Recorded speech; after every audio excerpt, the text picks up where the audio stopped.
Hello दोस्तों, veterans नमस्कार।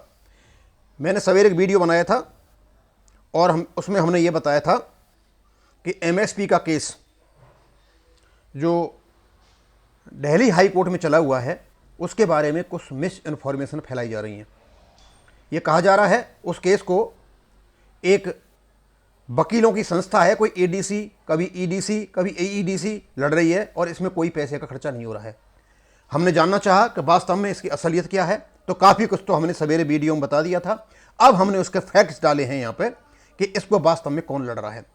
अब यहाँ पर ये जो दे रखा है मैंने पहले, in the high court of Delhi at New Delhi, ये दे रखा है कौन कौन। इसमें दो पिटिशनर हैं, एक है voice of ex servicemen society and others, और ये वर्सेज है union of India and NR, और दूसरा है एसपीसी एंड अदर्स, और ये versus union of India and others. अब ये जो voice of ex servicemen society and others है, ये एक ऑर्गेनाइजेशन है। इस यदि ये लड़ता है और फैसला पक्ष में आता है तो ये सब पर लागू होगा, और यदि एसपीसी एंड अदर्स लड़ते हैं, ये अकाउंट इंडिविजुअल है, और यदि इसका फैसला आता है तो ये इंडिविजुअल पर लागू होगा। अब हम ये देखते हैं, हमने कहा था कि एसपीसी एंड अदर्स इसमें मेन पार्टी नहीं है। ये लोग हाई कोर्ट में एप्लीकेशन देने के बाद में जुड़े हैं, उसको भी मैं इसके बाद ही डालूंगा कि इनका जो कोर्ट में ऑर्डर है कि वो किस प्रकार से में जुड़े थे।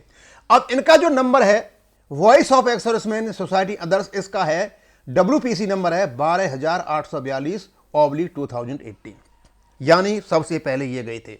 उसके बाद इनका नंबर है 12903 और 2018, इसका मतलब काफी बाद में ये गए थे, काफी मतलब 50 और 3 55 केस जब निकल गए थे उसके बाद में ये जाकर के जुड़े थे। और ये जुड़े भी कैसे थे? ये जुड़े थे हाई कोर्ट से रिक्वेस्ट करके कि हमें इनके साथ अटैच कर दिया जाए, क्योंकि इनको अटैच करने से जो वीर बहादुर सिंह जी ने उन्हें मना कर दिया था कि हम आपको अटैच नहीं करेंगे। लेकिन इन्होंने एप्लीकेशन दी माननीय हाई कोर्ट में, और हाई कोर्ट ने बोला हाँ ठीक है हम अटैच कर देंगे, लेकिन बस शर्त यह है कि ये परमिशन हमें सुप्रीम कोर्ट से मिल जाती है कि आपको हमें यहाँ जोड़ा जा सकता है, और उसको भी इसके बाद में डाल दूंगा। तो आपको पता चल गया होगा कि यह मेन कंटेंडर कौन है। यहां एडीसी नाम की कोई संस्था नहीं है, केवल दो ही पिटिशनर्स हैं। और यदि ये एसपीसी अदर्स, इसको एडीसी कहा जा रहा है, तो ये गाजियाबाद के रहने वाले बता रहे हैं, इनको कई एयर वेटरन्स हैं, ये शायद वकील हैं वहां पे।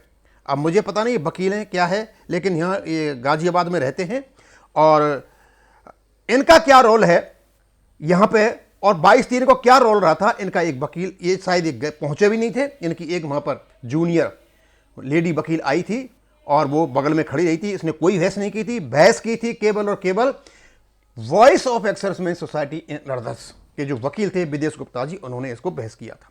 अब बहस का जो मेन मुद्दा था 10/2/2023 को सिर्फ यह था कि क्या एमएसपी का जुडिशियल रिव्यू हो सकता है क्या। यदि वहां यह होता कि जुडिशियल रिव्यू नहीं होता है तो केस ये वहीं की वहीं डिसमिस हो जाता।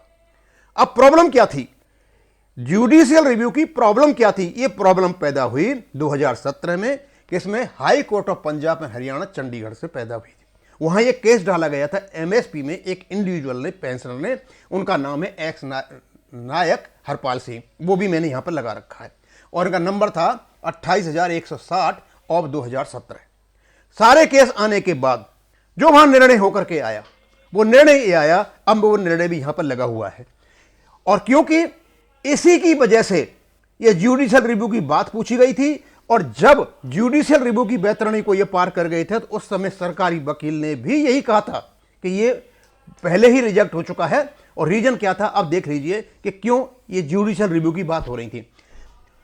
The equivalence of the claim for grant of equal MSP paid by the petitioner and ex-naik with the commission officers is a matter exclusively to be determined by an expert body like the pay commission। उन्होंने कहा था कि यदि MSP बराबर करनी है x नायक हवलदार को commission officer के बराबर, तो ये totally exclusively to be determined, ये केवल और केवल इसको निर्धारण कर सकता है, इसका डिसीजन ले सकता है कौन? एक्सपर्ट बॉडी, कोई एक्सपर्ट बॉडी, वो पे कमीशन ले सकता है, कोर्ट नहीं लेगा। इसका रिजेक्ट का the said body would be the best जज to elevate the duties perform, और यही बॉडी कौन सी?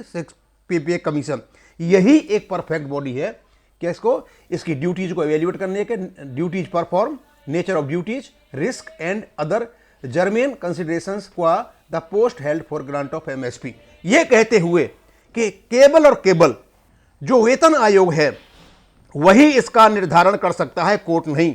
और इनकी जो एप्लीकेशन थी, इनकी जो रिट पिटीशन थी, उसको डिसमिस कर दिया गया, रिजेक्ट कर दिया गया। यानी 2017 में एक्स नायक हरपाल सिंह, शायद ये साबका संघर्ष समिति के जनरल सेक्रेटरी हैं, इनका केस डिसमिस हो गया था। और उसके बाद ये घर बैठ गए, ये उसके लेकर के सुप्रीम कोर्ट भी नहीं गए, क्योंकि ये केस लड़ा गया बहुत ही कमजोर स्थिति से। और ये जो मेन हर्डल थी 2017 में, जो पंजाब एंड हरियाणा चंडीगढ़ कोर्ट ने दी थी, इसी को पार करना था। यदि ये पार नहीं होती 22/3/2023 को, तो एमएसपी का केस आगे नहीं बढ़ता। हम रोजाना यही सोचते हैं कि हमें एमएसपी बराबर हो जाएगी, हमने कैलकुलेशन भी कर रखे हैं, हमारी 10,500 हो जाएगी, हमारी 15,500 हो जाएगी, लेकिन कम से कम ये तो जानो कि हो क्या रहा है। अब इस बेतरड़ी को पार करने के लिए केबल और केबल जो वकील थे voice of ex serviceman society and others के, इन्होंने बहस की।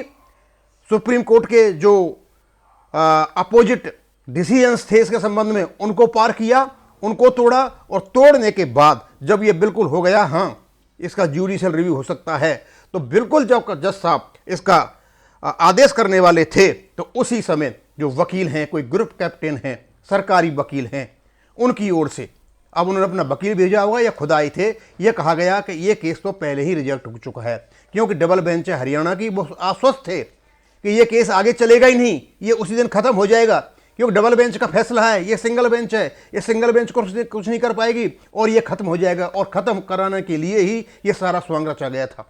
और यहाँ पर इनकी जो एसपी सिंह अदर्स और ये वकील जो थी इनके भी कुछ अपोजिट से जो एविडेंस है, जो कुछ फैक्ट्स आ रहे थे, कुछ ऐसी मतलब बातें कर रहे थे, हमें पता चला था।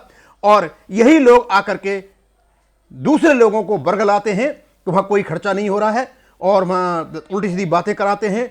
अब ये है सारी बात मैंने आपको डाल दिया है, क्योंकि 2017 में जो इसका जुडिशियल रिव्यू नहीं हो सकता था, वो केस खत्म हो गया था, वही दोबारा आकर के खड़ा हो गया। अब इस महान विपत्ता को, इस महान विपत्ति को पार करने के लिए, पहाड़ जैसी विपत्ति को पार करने के लिए पार कराया केबल और केबल जो वकील साहब हैं विदेश गुप्ता जी, और वो हैं उनके voice of ex serviceman society के। इन्होंने, और कम से कम 1.5 घंटा बहस चली, और उस बहस में ही हुआ कहाँ 6 पे कमीशनों का जुडिशियल रिव्यू हो सकता है। बस वहीं तक, वो आगे क्या होगा केस में वो तो बाद में पता चलेगा। ये हमारा फर्ज बनता है कि हम अपने एक्स सर्विसमैन को सारी बातें बताएं। ये जो बरगला रहे हैं इधर उधर कि वहाँ कुछ नहीं हुआ, कोई खर्चा नहीं हुआ, वहाँ खर्चा भी हुआ है, अपना टाइम भी वेस्ट होता है। और दूसरा कि वो इस एमएसपी के नाम पर लोग पैसा इकट्ठा कर रहे हैं, वकीलों को जा रहा है, लेकिन पैसा तो वो लोग भी इकट्ठा कर रहे हैं जो इसके अगेंस्ट में भ्रम फैला रहे हैं। और दूसरा, इस देश के 30 लाख सैनिक इस आशा में हैं कि एमएसपी पे कोई फेवरेबल डिसीजन आएगा, हमारी एमएसपी बढ़ेगी, लेकिन कुछ लोग इसको डिरेल करने के लिए जानबूझकर उल्टी सीधी बकवासबाजी कर रहे हैं जिसका कोई मतलब नहीं है। अब मैं इसको यहीं खत्म करूंगा। थैंक यू, धन्यवाद।